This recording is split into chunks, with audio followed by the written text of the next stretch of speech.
আসসালামু আলাইকুম। আজকে আমরা যে বিষয়টা নিয়ে আলোচনা করব সেটা হলো গতকালকের ইস্যু নিয়ে। যে গতকালকে প্রায় আমাদের এখানের সব মিলে মিনিমাম 8 থেকে 10টা নিডেল ভেঙে গেছে। তো 8 থেকে 10টা নিডেল ভেঙে গেছে আমারে বলছেন, আমি বক্স খুলে একটা নিডেল দিয়ে দিছি, তাই না? কিন্তু গার্মেন্টসে যখন চাকরি হবে তখন কিন্তু আপনি নিডেল চাইলেই পাবেন না। না আপনি নিডেল বাইরে থেকে কিনে নিয়ে যেতে পারবেন, না আপনার সুপারভাইজার ইনসার্জন দিবে, অথবা আপনি নিডেল ভাঙছেন, যে নিডেলের যে রুমটা আছে রুমের আপারে বলে গেল যে আপা একটা নিডেল দেন, ভেঙে গেছে, দিবে না। জিনিসটা এত সহজ না। কারণ গার্মেন্টস সেক্টরে যারা যারা অর্ডার করে বায়ার, ওনারা ওনাদের এই স্বাস্থ্য সম্পর্কে যথেষ্ট সচেতন।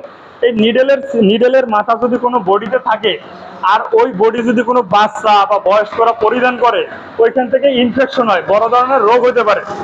তো আজকে আমরা জানবো নিডেল কেন ভাঙে, আর নিডেল ভাঙার পরে গার্মেন্টসের যে পলিসি, যে কত দ্রুত আপনি এই নিডেলটা আবার নতুন করে আনতে পারেন। নিডেল কেন ভাঙে? নিডেল ভাঙার বেশ কয়েকটা কারণ আছে। এর ভিতরে একটা কারণ হলো যে মেশিনের অ্যাডজাস্টমেন্ট। নিডেল আপনারা অনেক সময় অনেক অপারেটর নিজেরাই লাগাইতে পারেন, তো লাগানোর সময় যদি এটা প্রপারলি লাগানো না হয় তখন ওই নিডেলটা ভাঙার সম্ভাবনা থাকে।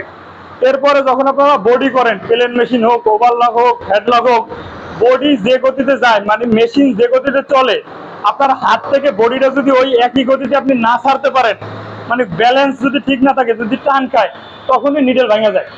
মানে আপনার মেশিন চালানোর গতি আর আপনার বডির গতি বা ব্যালেন্স সমান থাকতে হবে। যদি কম বেশি হয়, টাইমিং টান কম বেশি খায়, তখনই নিডেল ভেঙে যায়। এরপরে মনে করেন নিডেলের এই যে ফিডের এখানে অনেক সময় প্রেসার ফিডে বা মেশিন সেটিং এর সমস্যা থাকে, এগুলো মেকানিক্স ইস্যু। বাট অপারেটর ইস্যুর ভিতরে সচরাচর ওই যে হ্যান্ডেলিং সমস্যা, তারপরে নিডেলটা ঠিকভাবে না লাগাইতে পারলে, আর গিয়ে ববিনকে, অনেক সময় প্লেন মেশিনে আমরা ববিনকে ঠিকভাবে না লাগাই মেশিন পাড়া দিই, তখন নিডেলটা ভেঙে যায়। এই 3-4টা কারণ হলো অপারেটরের। আর আরো 3-4টা কারণ আছে, ওইটা মেকানিক্স ইস্যু। আমি কি বুঝাইতে পারছি? সুতরাং আমরা যখন কাজ করব এই জিনিসগুলো খেয়াল রাখবো, তাহলে আর নিডেল সচরাচর ভাঙবে না। কেননা একটা নিডেল যদি ভেঙে যায় তখন এই নিডেল আপনি চাইলেই পাবেন না। এই নিডেল পাইতে হলে কি করতে হবে, আজকে আমরা নিডেল প্রসিডিউর সম্পর্কেও জানবো।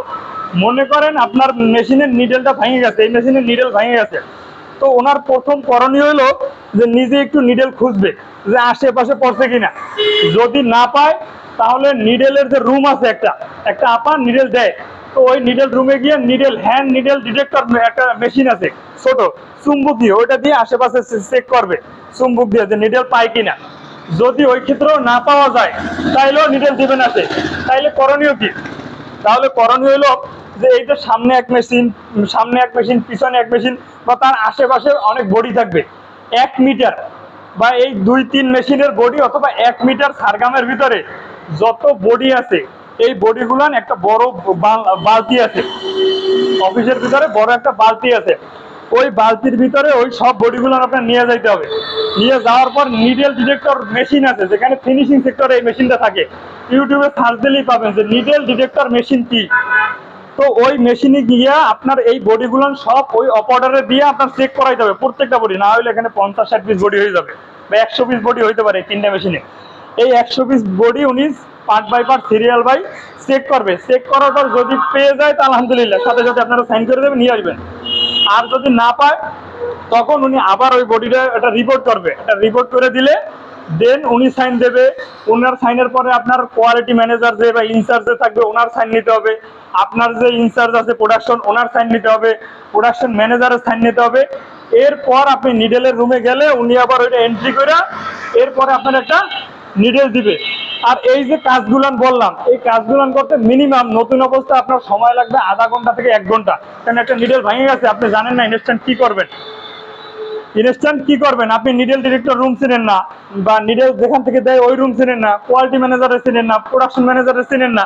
তো এই যদি 1 ঘন্টা সময় যদি বা আধা ঘন্টা সময় যদি আপনার এই কাজগুলো করতে লাগে যায়, তখন কিন্তু ওই সময় আপনার বডি জমে যাবে। রানিং পিছন থেকে তো ওরা তো কাজ করতেছে না, আপনার কাজ নয় বন্ধ। তো 1 ঘন্টা পরে যখন আপনি আইসা দেখবেন যে আপনার রানিং কাজের ওই জায়গায় আবার 100 পিস জমে গেছে, 200 পিস জমে গেছে, তখন কিন্তু ওই সারা দিন আপনার একটা অস্বস্তিকর ভাব থাকবে। বডি জমা থাকলে কি ভালো লাগে? সুপারভাইজার বলবে বডি জমা কেন, ইনচার্জ এসে বলবে বডি জমা কেন, ম্যানেজার এসে বলবে তোমার বডি ক্লিয়ার করে না কেন। মানে আপনার সারা দিন একটা খুবই পেইনফুল অবস্থায় যাবে। সুতরাং এই জন্য আমরা নিডেল যখন কাজ করব সাবধানতার সাথে কাজ করব, যাতে নিডেল না ভেঙে যায়। আর নিডেল যদি ভেঙে যায় এই কাজগুলো খুব দ্রুত করার চেষ্টা করবো, সাথে সাথে সুপারভাইজারে জানাবো, অথবা পাশের যে আছে যে আপু কিভাবে আমি নিডেলটা, নিডেল ডিরেক্টর রুম কোথায় বা নিডেলের রুম কোথায়, এটা যত দ্রুত আপনি 5 থেকে 10 মিনিটের ভিতর করতে পারবেন, আপনার বডিও কম জমবে, আপনি রিল্যাক্সে কাজ করতে পারবেন। না হলে ওই একদিনের যে নতুন অবস্থায় একদিনের যে বডি জমে যাবে, আর ওই সময় যে কথা শুনতে হবে, পরের দিন আপনার আর অফিসে যাইতে মন চাবে না। তাহলে নিডেল না ভাঙার করণীয় কি বা কি কি কাজ করলে নিডেল ভাঙবে না, আর বাই চান্স যদি ভেঙে যায় তাহলে কোন প্রসিডিউরে, কোন নিয়মের ভিতরে আমি দ্রুত আমার নিডেলটা পেতে পারি। আপনি কিন্তু চাইলেই নিডেল পাবেন না, বারবার বলি, চাইলেই নিডেল পাবেন না। এই সম্পূর্ণ প্রসিডিউর আপনি বাংলাদেশের যে গার্মেন্টসই কাজ করেন না কেন, প্রত্যেকটা গার্মেন্টসই এই প্রসিডিউর মেনটেন করে আপনাকে নিডেল নিতে হবে। আমি কি বুঝাতে পারছি? আশা করি চাকরি পাওয়ার পর আপনাদের এই ধরনের কোনো সমস্যা হবে না। ঠিক আছে, ধন্যবাদ, আসসালামু আলাইকুম।